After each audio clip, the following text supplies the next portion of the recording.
कर्ण fans का अगला प्रश्न है कि विराट युद्ध में कर्ण के पास इंद्र की वास्तविक शक्ति थी, फिर कर्ण ने अर्जुन पर इसका प्रयोग क्यों नहीं किया? इससे सिद्ध होता है कि विराट पर्व एक इंटरपोलेशन है। मैं कर्ण फैंस से पूछना चाहूंगा कि भाई कर्ण के पास तो विजय धनुष भी था, फिर उन्होंने इसका प्रयोग कभी किसी युद्धों में क्यों नहीं किया? इसके उत्तर में यही कर्ण फैंस कहते हैं कि कर्ण को अपने स्किल पर ज्यादा विश्वास था, वो बिना विजय धनुष के भी सबको परास्त कर सकते थे। तो क्या यह उत्तर केवल कर्ण के विजय धनुष पर ही लागू होता है, इंद्र की वास्तविक शक्ति पर नहीं?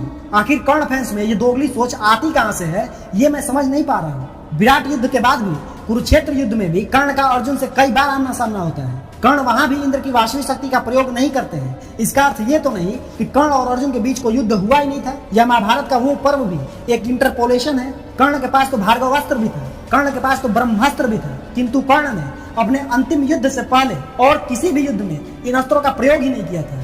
इसके तो केवल दो ही अर्थ होते हैं कि या तो कर्ण के पास ये अस्त्र थे ही नहीं, या वे सारे के सारे युद्ध जो कर्ण ने लड़े थे वो सब के सब इंटरपोलेशन है। पूरे के पूरे महाभारत युद्ध में अर्जुन अपने पाशुपतास्त्र का प्रयोग कहीं भी नहीं करते हैं। इसका अर्थ ये तो नहीं अर्जुन के पास पाशुपतास्त्र था ही नहीं, या फिर अर्जुन और भगवान शिव के बीच कोई युद्ध हुआ ही नहीं था। अब कोई भी कर्ण फैन कमेंट बॉक्स में आकर ये मत कह देना कि कुरुक्षेत्र युद्ध में अर्जुन अपने पाशुपतास्त्र का प्रयोग इसलिए नहीं कर पाए क्योंकि वो पाशुपतास्त्र को भूल गए थे। क्योंकि तुम्हारा ज्ञानवर्धन करते हुए मैं तुम्हें बतला दूं कि पूरी दुनिया को पता है कि भूलने का श्राप किसको मिला था। द्रोणाचार्य के पास ब्रह्मशीर और नारायण अस्त्र जैसे महान और दिव्य अस्त्र थे, जिसका उन्होंने कभी किसी युद्ध में प्रयोग ही नहीं किया। यहाँ तक कि कुरुक्षेत्र युद्ध में भी द्रोणाचार्य ने अपने इन अस्त्रों का कभी प्रयोग नहीं किया। इसका अर्थ ये तो नहीं कि द्रोण पर्व एक इंटरपोलेशन है। इसलिए केवल यह कहना कि कर्ण ने विराट युद्ध के समय वास्तविक शक्ति को अर्जुन पर नहीं चलाया था, इसलिए विराट पर्व एक इंटरपोलेशन है, बिल्कुल एक मजाक जैसा लगता है।